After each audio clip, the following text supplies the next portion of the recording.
Okay. So, shalom. After seeing the prophecies and a few sources about the stages of redemption, that first is what? The physical stage. And then the spiritual. Just like the body.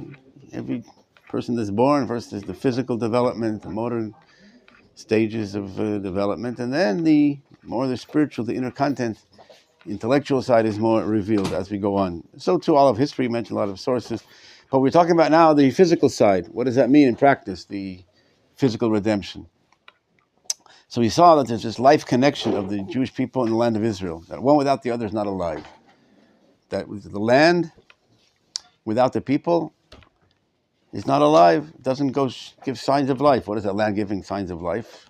Giving its fruits, showing its fertility and its fruitfulness and power of producing all this produce that comes from the land. The land is dead. The land, we saw the prophecy in Vayikra, the land will be desolate. If you're not in the land will remain desolate. So then we saw, again, we're not going to repeat the whole thing, we saw the sources, how indeed that was fulfilled. We saw pictures, how the land was desolate, and the rabbis, how said indeed, that's what took place. The Ramban, Rabbi Nebuchadnezzar, Mark Twain, even testified what he saw 100 years ago, 150 years ago. And then we saw the Gemara that says the converse, so to speak. When the land does give its fruits, that's the sign of redemption.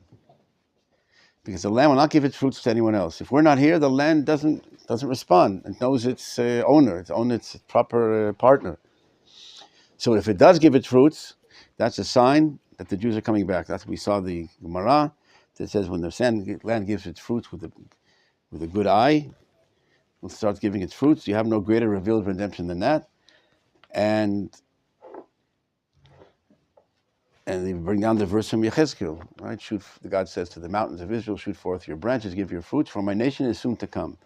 Right? When they're about to come, God already prepares, because the land will not give its fruit to anyone else. So if it started to give, that's a sign that the Jews are now about to come back and return and to live upon the land.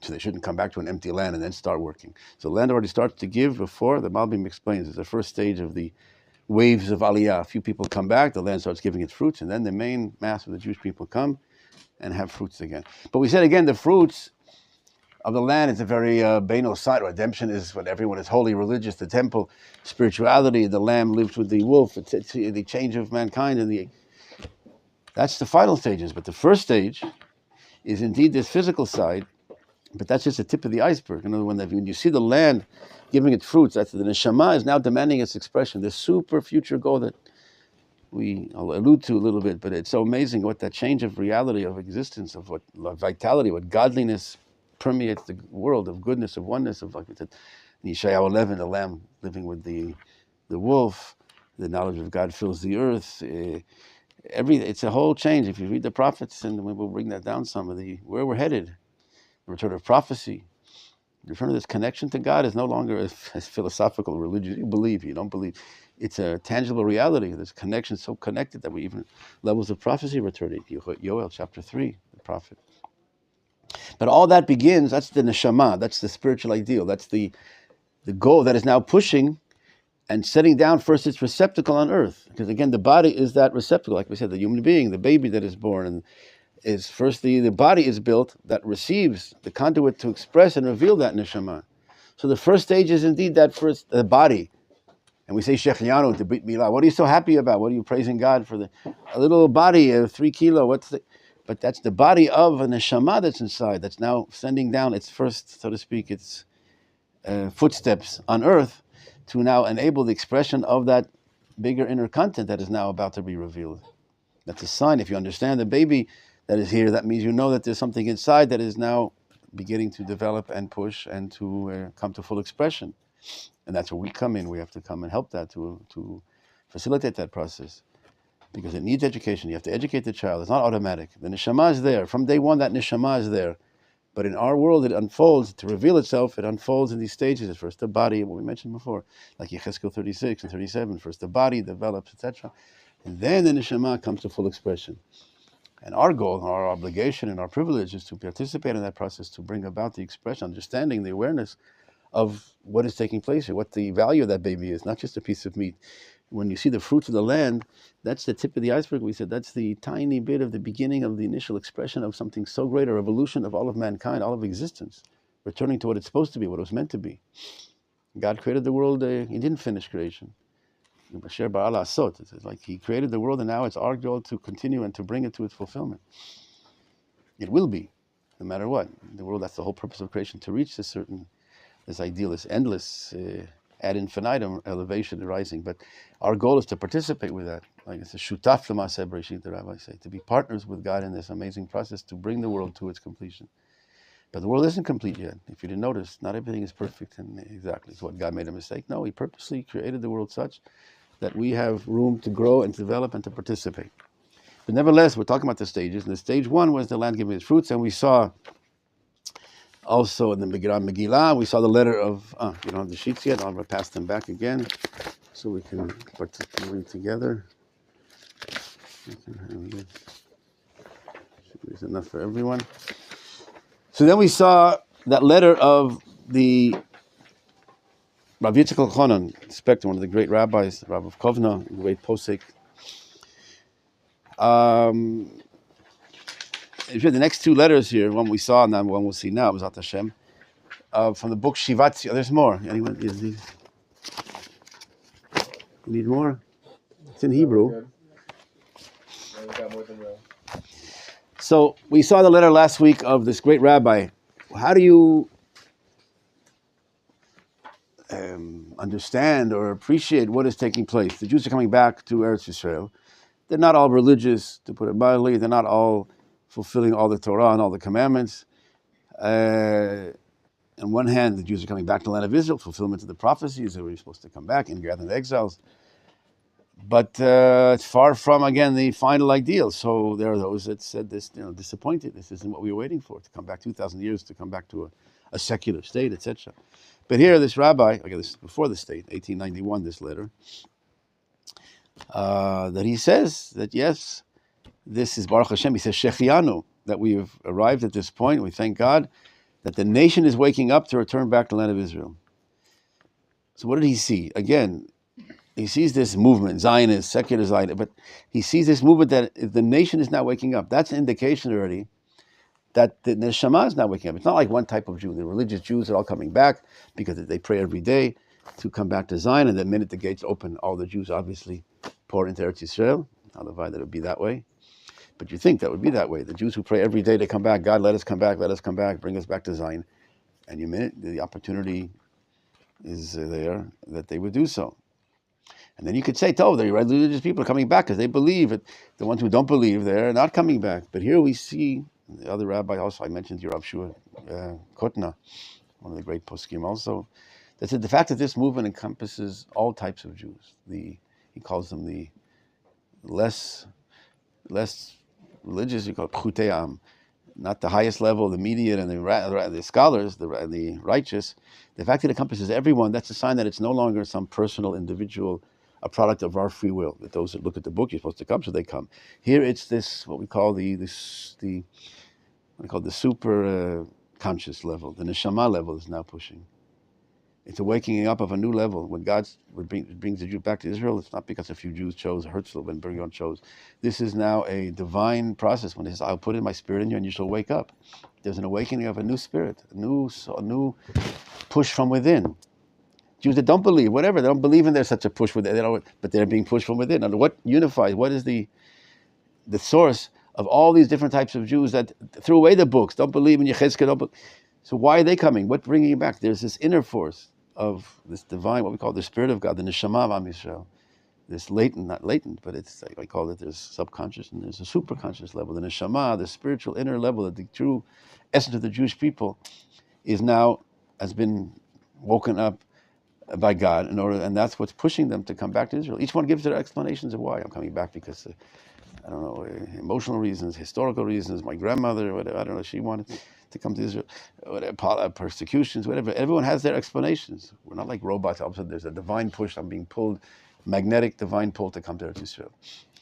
But those who understand what is taking place, those who learn psychology, the metaphysics of Am Yisrael know that this is the neshama is now waking up. The land giving its fruits isn't because Herzl decided.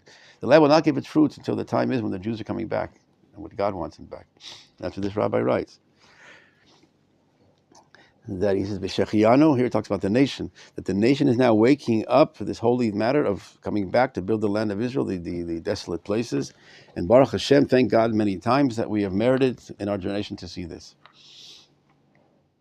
But now, that we saw last week. So now let's get to the next letter on the bottom left. This is from the Netziv of Volozhin. Anyone heard of the Netziv of Volozhin? Yes, you've heard it? He was the teacher. He was the head of the Volozhin yeshiva, where Rav Kook learned. He was the teacher of Rav Kook more than, what is it, colleague? Or? No. Anyway, he was the head of the Volozhin yeshiva that was founded by Rav Chaim Volozhin, the student of the Vilna Gaon, and later headed by the Netziv. That's Rashi Tevot, his initials, the acronym. What's his full name?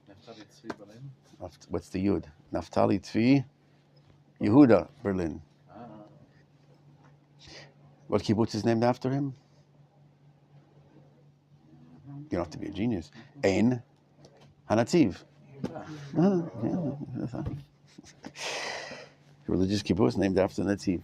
Anyway, he was very special here. Again, he was asked his opinion. What do you make of this movement of the Jews coming back to Israel? Again, being aware of its spiritual, external level of spirituality. So he says, Kvar her'anu ladat chazal. We have already been seen, showed the opinion of our sages. Ki b'shah she'en kilat Hashem revutal artzenu liot shmama, az retzono yitbarach sh'titeshev ha'aretz al yedei Yisrael amo. We have known, we have our sages, what we've been learning previous, the top of the sheet, right? We've been last 2 weeks, the sources, that when the curse of God is no longer upon the land to be desolate, that and it is God's will that the land be settled by the Jewish people. That's not some human decision. You could try, and have tried, all the different nations tried throughout history. When the Jews weren't here, the land remained desolate. But we saw, like when the Jews are not here, the land will be desolate. And when the Jews are coming back, that is the divine promise and then blessing, that when the curse of God is no longer upon the land, the converse, right? When it's no longer on the land, then it's a time that Jews are supposed to come back, based on the verse in Yechezkel 36 that we saw, that now shoot forth your branches because my nation is coming back. That's a divine decision. He decided after 1,000, 2,000, that's enough of what we called in Yechezkel 36, the desecration of my name. I need you back in the land of Israel. I'm bringing you back to facilitate, to bring about the redemption of the world of creation. It depends on your presence in the land of Israel. That's how my name will be brought to the world. And we said this morning, from Zion will go out Torah and the word of God from Yerushalayim. I need you back in the land, so to speak. And that's how the world is created, that you're the conduit to bring this blessing to all of creation. So you were out of the land, but that desecrated my name. You've been holding up the fulfillment of the expression of my name, my ideal, the blessing for all the world, by your presence outside the land. So now I'm going to bring you back, even though you're not deserving. Right? I'm not going to repeat to you in Yechezkel 36 what we saw, but it's very important to know the word here. You should look it up. For my name's sake, I'm bringing you back. Not because you're so holy and worthy that you now deserve to come back in redemption. But in spite of all that, my name, my goal of creation is now withheld. There's a certain time I let you, the free will, to function, that it's up to you. But we said there's times that God says, that's it. Now I'm bringing you back. I'm doing this phenomenon of redemption in this case that is not dependent. I'm not waiting for you anymore. I can't wait anymore, so to speak. The goal will be, no matter what, if you had time to choose to do it properly and nice and majestically and beautifully. If not, then the redemption will come. Like I said before, the redemption is not dependent on us. It will be. The whole purpose of creation is to emanate from this goal in order to bring about this goal. All of history is just an unfolding towards the fulfillment of that ideal. Like I said, in the middle, we have free will. But there's times where our free will, so to speak, is stopped. And he said, I won't, not that it's stopped, but now it will not be dependent on that. Just like the creation of Am Yisrael, the holiness of Israel is not dependent on our free will. We didn't choose to be God, and therefore God came to us. We're holy and worthy. Like we mentioned the Maharal in chapter 11 in Netzach Yisrael, very fundamental, that the creation of Am Yisrael is not because of anything, because of our worthiness. And I don't want to repeat everything we said. That's why the Torah does not mention, the Maharal says, the holiness of Avram Avinu before he was chosen, so to speak. He was made the nation of Israel. He's the father of Am Yisrael. So too, the coming back to the land of Israel, the verse said, right, I'm bringing you back not for my name's sake, not for your sake, but for my name's sake. The goal that now has to be, and we mentioned the Ramachal elaborates on these ideas of this function of the free will, but there's times of that supersede the free will. Now I'm bringing about an ideal that is not dependent on you, on your worthiness. There's still reward and punishment within that. Each one will be judged, but nevertheless, there's a plan, there's a goal that transcends that your individual worthiness. So here it says, when you come back to the land will now give its fruits. When the curse is, and therefore when you see that the land is no longer, the curse of God is no longer upon the land, that is God's will. It's His will. We see again how the rabbis see history is not man's doing. It's all, there's a mover of history. Then it's God's will that the land be settled by the Jewish people. And he brings down a lot of sources in the middle here. I did an underline of the significance of planting and working the land. And we'll talk about that before Tu B'Shvat, coming up soon. Where it's underlined. And now we see it our times. This is like 1890, again, the same time this book came out.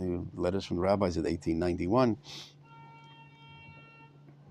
We see now at this time, Kol Dodenu HaKadosh Baruch Hu Aleinu, our voice of our, from the Song of Songs, the voice of our beloved, our uncle, not Dodenu, how do you say in English? Dodenu, it's an uncle, but in Shir Shirim, the voice of the beloved. HaKadosh Baruch Hu Aleinu, that the voice of God is upon. How do you see? Where do you hear the voice of God? How do these rabbis, giants of Torah, see they had the voice of God?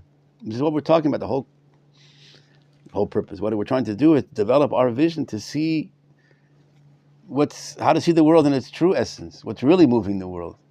On the surface, you could say laws of physics, input, output, everything is, but there's a divine hand in the world, and to develop that vision, that's what we're trying to do, to be those people that have that perspective, that see not just the surface. And therefore they're able to lead the nation, to help the process to come to its completion in an easier, beautiful way. But here, look how the rabbis see the world.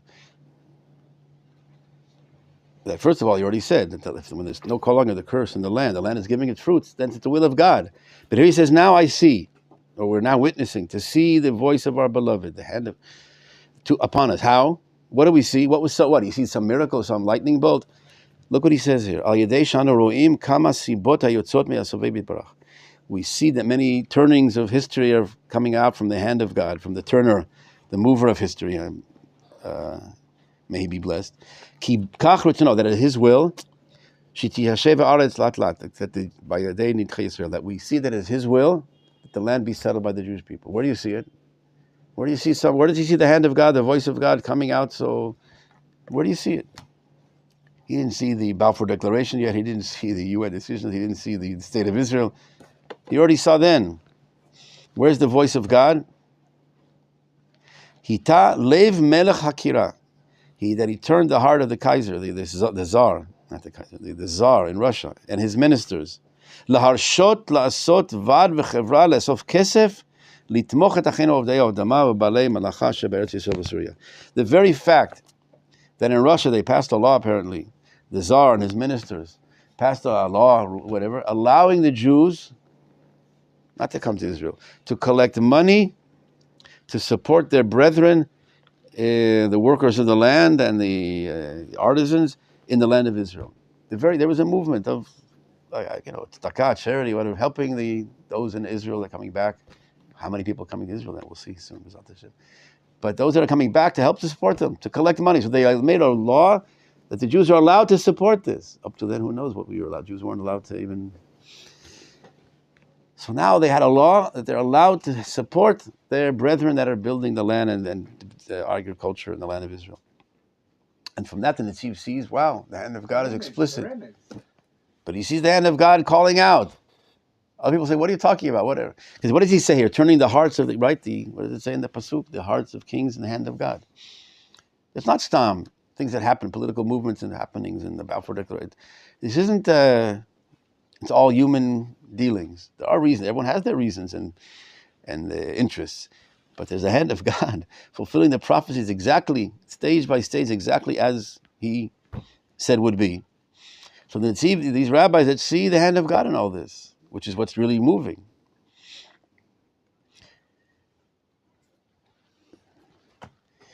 So he says, we see the hand of God, that he let the Jews collect the money.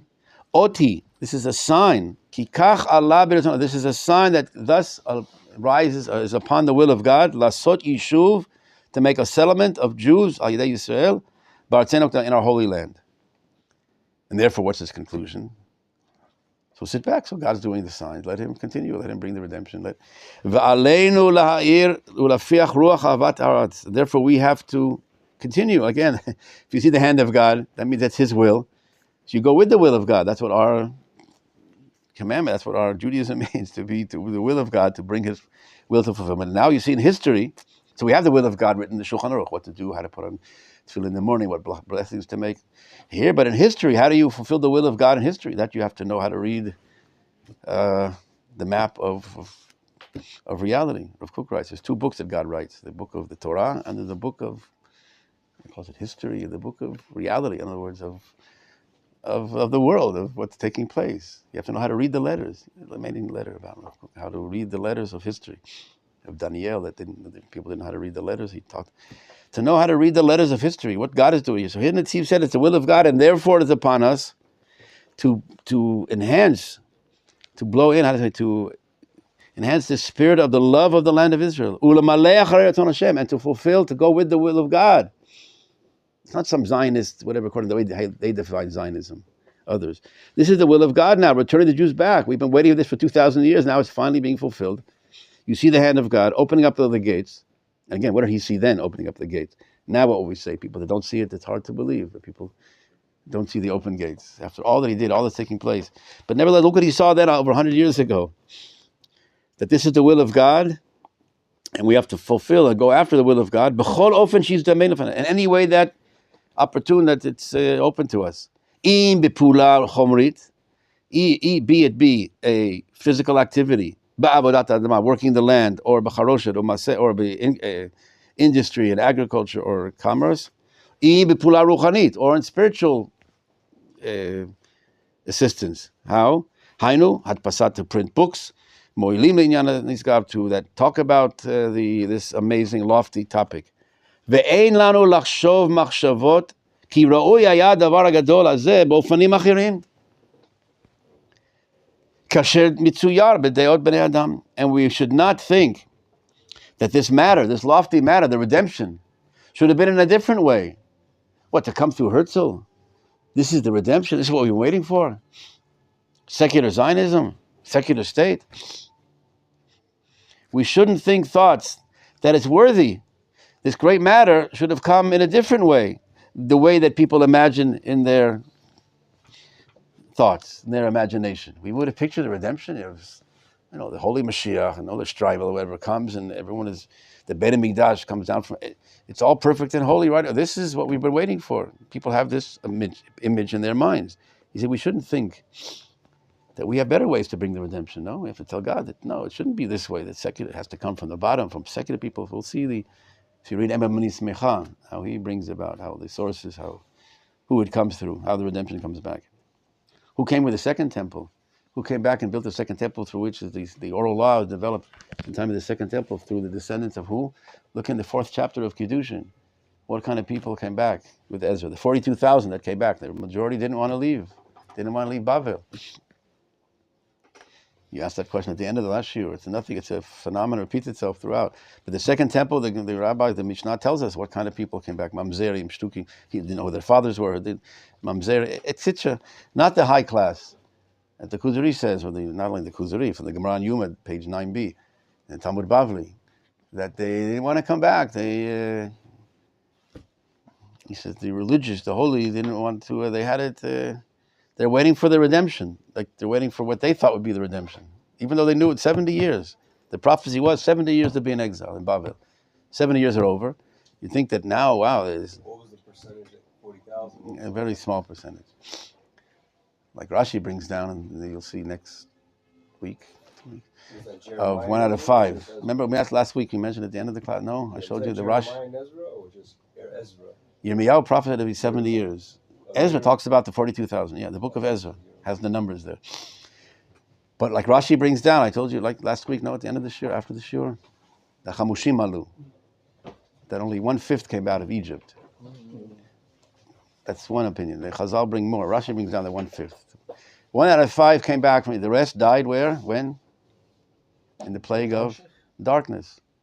So they wouldn't see it. The Egyptians, they were also, because the whole thing was to separate, to show the divine guidance on the Jewish people. Here they're also dying. But who died? Those that didn't want to come back to Israel. Poshe Yisrael, that they didn't want to leave.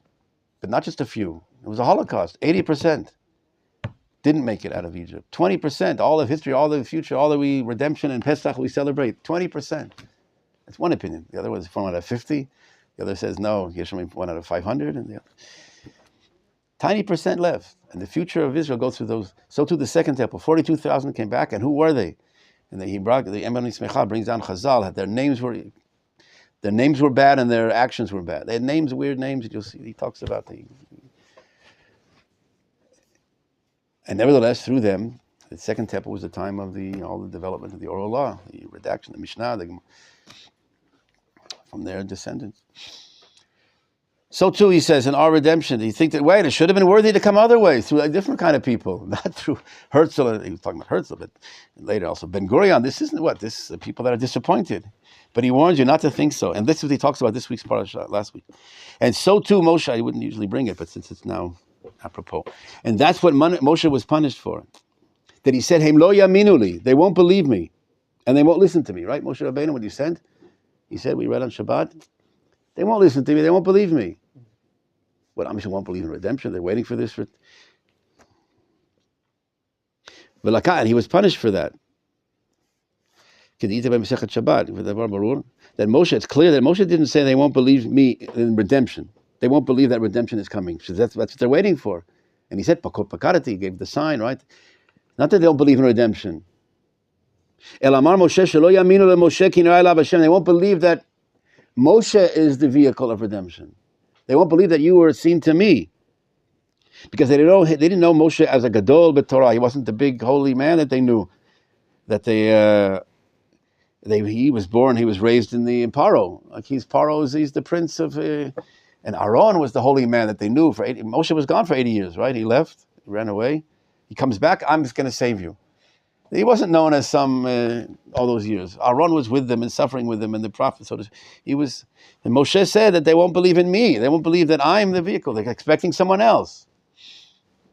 And that's not wrong. You have to believe that the nation will be. But that's what the Nesiv warns. The people that say this isn't the redemption we're waiting for. But that's another topic. I don't want to get to the land giving its fruits. On the right, you have an article. It's already old from the beginning when I did this sheet years ago. But in 1982, from the Ma'ariv newspaper, the title is, Russian scientist says, in Israel is being done the modern agricultural revolution is taking place in Israel. A modern agricultural revolution. The Soviet scientist from the head of the division, of the economic division of Russia, defined the achievements, the agricultural achievements of Israel to be a modern agricultural revolution.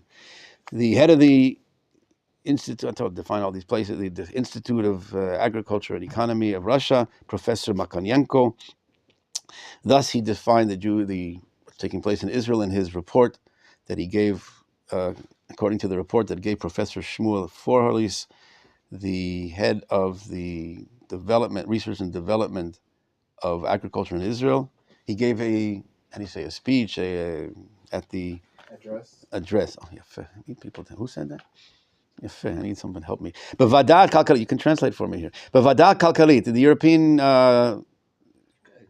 Committee of Economy of the UN, that was in Geneva with the UNRWA of the UN, whatever, the Mazon and Chaklut, right, the food and agriculture.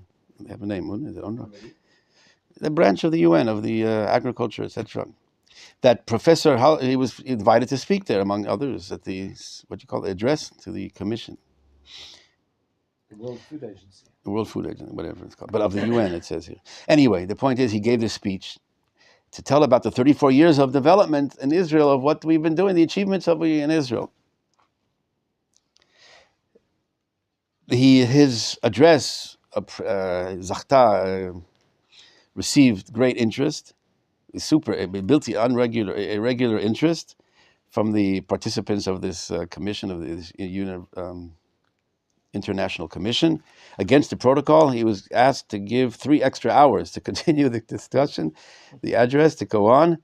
At the end of his address, again, Professor Florhus was asked to repeat the summary of the main points of his address. And then Professor Bakanyenko, who was the Rosh Rosh, how do you say, the sitting head of the committee then, of the UN, the International Committee there, said, again, he defined it to our Israeli colleague, that his lecture here shows this revolution, the modern agricultural revolution that's taking place in Israel. That they saw it as something unusual, the success of the land giving its fruits. It wasn't normal, it wasn't so... So I wanted to show you a few... again, he only saw the fruits, the physical side, which is what again, above the surface. But what we're talking about over and over again, that this is just a sign of the first stage of, it's an important stage. You have to have the physical body. In this world, the neshama doesn't reveal itself. You don't see neshamot, you don't see the spiritual. The spiritual is revealed through a physical. God wants the manifestation of the holy, the spiritual, the holy, the good, the moral, the ethical, the justice and truth to be revealed in this world. He has angels that are aware of that truth. But the whole purpose of creation is to manifest the divine world, the divine in this world. Like we say in Kedusha, Nekadesh et Shimcha, Ashkenazi, Nekadesh et Shimcha ba'olam, Kishem shemakdishim oto. In Kedusha, the repetition, we say, Nekadesh et Shimcha ba'olam, Kishem shemakdishim oto b'shmanam. We should sanctify your name in this world like the angels do above. They recognize you, know the truth, and live the truth. But the divine goal is that we manifest, Am Yisrael is created as unique creation to bridge the gap, so to speak, to manifest the ideal in this world, to lower it down. Amzu Yitzarti Li Tzitzapeh, right? In Yeshayahu 43:21, repeat over and over again. Rav Kook used to repeat to us, that's why I know by heart. That to manifest they created this nation, I've been created to say my name in this world. To elevate this world. The physical is not abandoned. There's something, religions that say the physical is doomed, is evil, is suffering, and the spiritual just to run off to some holy, or the Bechlal to escape the world nirvana. But no, the divine that created the physical, heaven and earth, body and soul. And the goal is to manifest holiness in this world. This world becomes holy. Like I said, the animals become elevated to levels of goodness, of oneness, of harmony, and beyond, all of nature. And that is what's starting to take place when what seems to be some entirely insignificant. Now there's more produce, there's more the fruits to eat at the vegetable store, whatever. No, this is the beginning of what he saw, the professor, the revolution indeed, of the physical side. But we're aware of, when that's taking place, that's just, like I said, the footsteps of the Mashiach. That's just the beginning of a new revolution of the world, of human culture. That's the real revolution that we're about to do. So I wanted to bring you a few facts and figures. Maybe before that, about that new spirit. There's a book a book of Jewish thoughts by anyone from England here? So you know that Rabbi Hertz was the chief rabbi of the British Empire. Not recently. This was from 1932. So he put a book of different Jewish thoughts, of different topics. What I wanted to read to you was, maybe you heard of James Ramsey MacDonald. Who is he? Oh boy. Yes, I wrote down here. British Labour politician, served two separate terms as the Prime Minister. The Foreign Minister and the Prime Minister in 1924. Later served again 1931 to 35. Look what he writes. Palestine and the Jew can never be separated. What did we start this? I told you in the beginning, right? This life connection of the Jews in the land of Israel. The Jews, we're going to see that other side of the coin soon. The Jews without the land. And here we talked about the land without the Jews. That one without the other is not alive. Doesn't show signs of life. See, we saw the land is dead. The Jewish people believe, what? It's a land. It's fertile. Everyone does and tried, and we saw, and the land doesn't respond. What do you mean? It's a land. It's domain. It's, how do you say, inanimate. If it's a fertile land, just water it and put in the seed, and it'll. But no, the land of Israel is not inanimate. The rabbis talk about the Shekhinah. There's a neshama. The land of Israel is a place in the world that has the divine presence is its soul. There's a body. The land of Israel is a body, and it has a unique spiritual soul. When the Jews are not here, that neshama does not reveal itself. And therefore the land is dead. What happened to all the fruitfulness and the minerals that are there? They don't respond, because the land is not like other lands. And later we'll talk about the other side of the coin, amazing sources about what about the Jewish people outside the land. No, they're alive, running, kicking. We have Jews in Vilna and Warsaw and in America and Golders Green. We'll see what the rabbis say about that. What signs of life. But here this Prime Minister of England, this is 1924, he writes, Palestine and the Jew can never be separated. No power on earth can take from this land its magic attractions for its people. I have seen the living, the youth, the believers planting the waste places and adorning the land as a bride is adorned by gifts from the bridegroom. These things are evidence that in the heart of Judaism there is love, and that in the Jew's mind there is a quest which he will pursue in the face of all obstacles. It's not logical here. There's something pushing this connection, this love. And through wearily long generations until the prophecies of his ancient teachers and of his own heart have been fulfilled. There's something pushing these people to fulfill these prophecies, to work hard in spite of all the obstacles. I have seen them bestriding heaps of stones being broken for road making. We mentioned, right, Mark Twain's description of the approaches to Jerusalem. It's all full of stones. I have met them rough-handed in the ragged garments of laborers, mud-raked, working on the land, and they were happy. Such men do not shirk. They are the soul of communities, the influences that shame dishonesty, the inspiration of their fellows. Such is the Jew who is going to Palestine. He is an idealist and a worker. He has a vision of a Palestine which is to be the home of his people, and love enters much into his labors. 10 years of the work which I saw will increase the wealth of Palestine 100-fold. There's another... British Labour Prime Minister. Labour. He was the Prime Minister during the White Paper. In 24. 30. And something else that Sir Herbert Samuel, who is the Nitziv Elyon, the High Commissioner of the Palestinian, right? They had the mandate. He was Jewish, but he was fed up by he was a functionary of the minister of the British mandate over Palestine. And he was a Jew, okay, Herbert Samuel. He did good things, he was also tough. 1925, they, the Chalutzim, the pioneers, are fully conscious that they are not engaged in some casual task without special significance other than the provision of their own livelihood. You can think, okay, they're working the land, they want to eat. No, he says it's clear when you see them, you meet them. This is not something normal of just people working for their livelihood. They know quite well that they are an integral part of the movement for the redemption of Palestine. How do they know? Either they're aware or not aware. This inner awareness, this inner neshama that is pushing, that they, few though they may be, are the representatives and in a sense the agents of the whole Jewry. This is the neshama that now they're represented. They're the forerunners of the Jewish people that are now rebuilding the land, that they're sent by God, this awakening by God. That the daily work in which they are engaged is in touch with the prophecies of old. Not every Jew that's doing it would say, I'm fulfilling the prophecies of old. But he sees this. He sees that the spirit is something not, it's so amazing. He says, how? They're in touch with the prophecies of old and with the prayers of millions now. That is the reason why these pioneers are happy. Like the other, also McDonald said, you see, they're happy. They're doing it. We're working, but they're so happy. They're dancing the whole night. When did they have time? They're working so hard, building in the swamps and getting. But the happiness, this is something because the neshama is now being fulfilled. They feel that they're. Oh, it's like a chayalim now. Okay, it's something. But now, oh boy. So maybe I'll start with the agricultural. There's so much. Just a few facts and figures about the agricultural success of the land. So there's so much. Not only agricultural, but so this is an article here from 60 years of the State of Israel, many years ago already.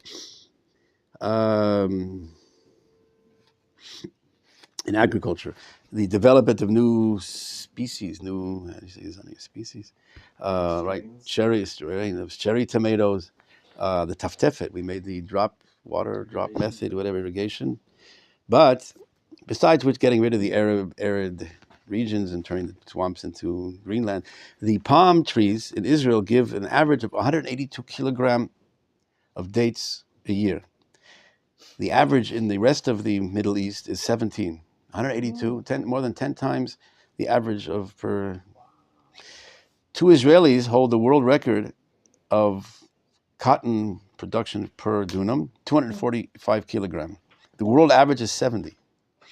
Well, 245 verses 7.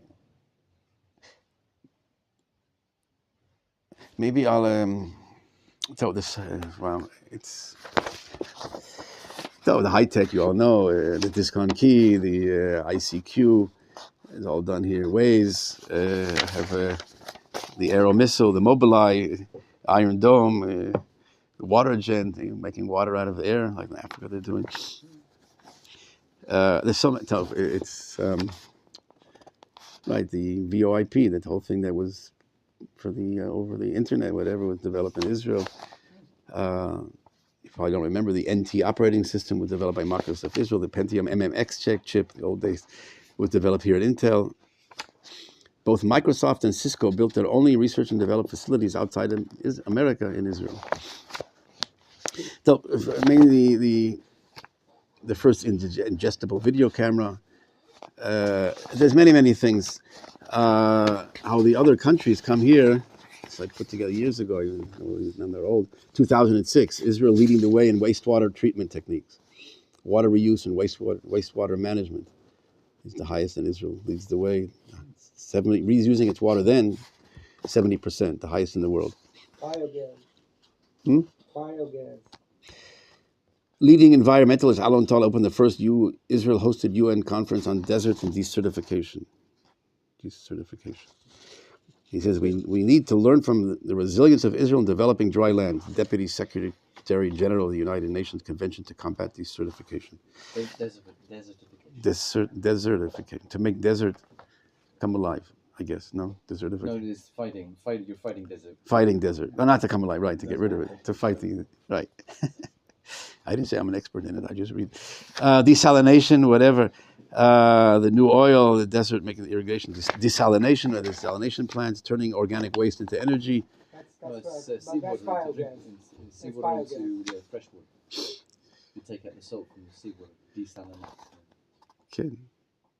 When scientists in Texas began to notice that the prime grazing areas in their southern Great Plains were not regenerating as in the past, changing weather, they turned to Israeli experts in the field. They made the joint product of pinpointing the strains of grass that were the most reliable source of forage for cattle. Israel-EU collaboration produces green hydrogen foil with solar energy. Weizmann Institute was chosen as the best university in the world for life scientists. That was, again, these are a few years ago. I wanted to show you maybe a few things that Rav Eliyahu has, Rav Shmuel Eliyahu, a friend of mine, from the yeshiva, the son of previous chief rabbi of Mordechai Eliyahu. He's now the chief rabbi of Rav Shmuel Eliyahu, the chief rabbi of Tzfat. He put together a book of fulfillment of the prophecies. With all through the Tanakh, he brings the sources, and then he brings down facts and figures. We won't be able to see them all, to show them all. Just quickly, this is the map of the Jews in the world. This is Israel, 0.4%. 1.3 in South America, Australia, Asia, 5%, North America, 22%, and Europe was 71%. This is 1917. 100 years later, 2018, not now, it's even more, but then, now Israel is 45%. So you see the difference, right? Still America is, North America is 42%. That was in, again, 2018. But from, whatever, I don't know how they go, but here, from 0.4% to 45% in 100 years.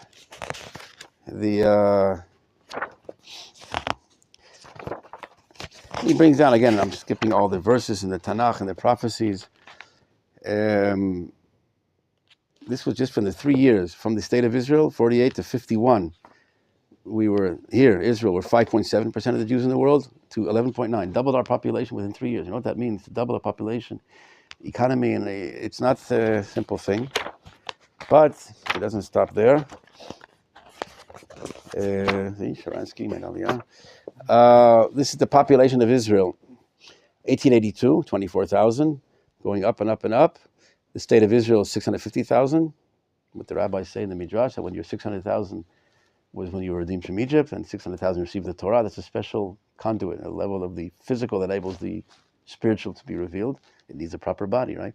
So too, 600,000 is a special number. So too, in the future, it says, Yalkut Shimoni, when you're 600,000, then there'll be another level of Mashiach, which was the state of Israel. Going on, 1990, 2000, 2018, again, almost 7 million now. I think we passed the 7 million, right, population.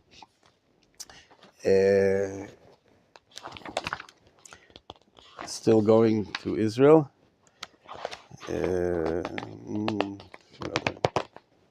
So maybe I'll get to the end of the Galut.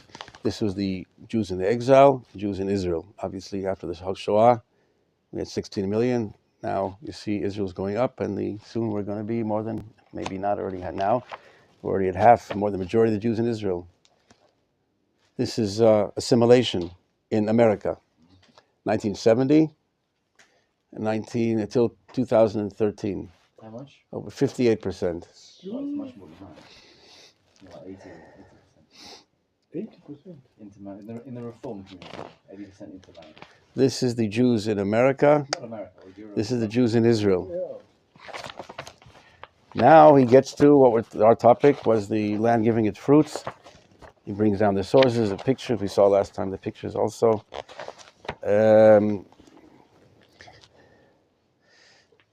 This is the agricultural produce per dunam.